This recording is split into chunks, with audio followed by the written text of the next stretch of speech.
काका नाथ, भागवत पढ़ो, यही एक दिन तुम्हारे काम आएगा। शिरडी आने वाले लोगों में कई लोग किसी धार्मिक ग्रंथ का पाठ करते थे। या तो मस्जिद में बैठकर बाबा के सामने पढ़ते या अपने ठहरने की जगह पर बैठकर। कई लोगों का ऐसा रिवाज भी था कि वह अपनी पसंद के ग्रंथ खरीदकर श्यामा के द्वारा साईं बाबा के कर कमलों में दे देते। बाबा उस ग्रंथ को उल्टा पुल्टा करके फिर उसे वापस कर देते थे। भक्तों की ऐसी आस्था थी कि ऐसा प्रसाद ग्रंथ पढ़ने से उनका कल्याण हो जाएगा। कभी कभी ऐसा भी होता था कि बाबा किसी का ग्रंथ वापस भी नहीं करते थे और उसे श्यामा को रखने के लिए कह देते।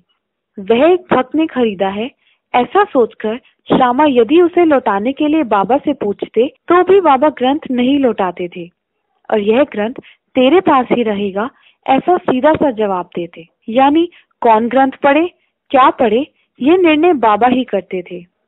एक बार की बात है, काका महाजनी बाबा के दर्शन करने के लिए शिरडी आए। उन्हें एक ऐसा ही ग्रंथ नाथ भागवत बाबा ने दिया था।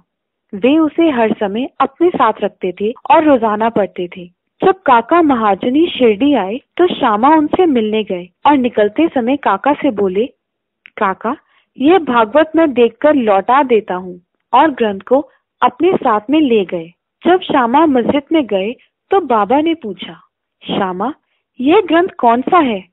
तो श्यामा ने वही ग्रंथ बाबा के हाथ में दे दिया और बाबा ने वह ग्रंथ देखकर उसे वापस देते हुए कहा, यह ग्रंथ तू अपने पास ही रखना, आगे काम आएगा।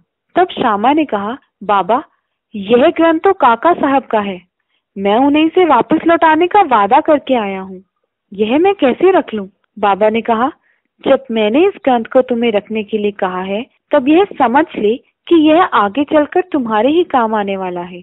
अब श्यामा करे भी तो क्या करे। उन्होंने काका के पास जाकर सारी बात उनको ज्यों की त्यों बता दी और वह ग्रंथ अपने पास रख लिया। कुछ दिन बाद काका जब फिर से शिरडी आए तो वह अपने साथ एक और भागवत ग्रंथ ले आए थे। मस्जिद में बाबा के दर्शन करने के बाद जब काका ने वह ग्रंथ बाबा के हाथ में दिया तो बाबा ने उनसे प्रसाद के रूप में लौटाते हुए कहा, ए काका यही ग्रंथ आगे चलकर तेरे काम आने वाला है, इसलिए अब यह ग्रंथ किसी को मत देना। बाबा ने जिस ढंग से ये बात कही थी उसे देखते हुए काका ने वह ग्रंथ अपने सर पर उठाया और फिर साथ में ले गए। ऐसा ही पार्सल एक बार शिरडी के डाकघर में बाबू साहब जोग के पास आया। पार्सल खोलने पर उन्होंने देखा तो वह लोकमान्य तिलक की लिखी किताब थी जिसका नाम था गीता रहस्य। जोग उस किताब को बगल में दबाए हुए सीधे मस्जिद में पहुंचे। वहां पहुंचकर बाबा के दर्शन कर चरण वंदना करने लगे। तभी वह पार्सल नीचे गिर पड़ा। तब बाबा ने पूछा, बापू साहब इसमें क्या है? जोग ने पार्सल खोलकर वह पुस्तक निकालकर चुपचाप बाबा के श्री चरणों के पास रख दी।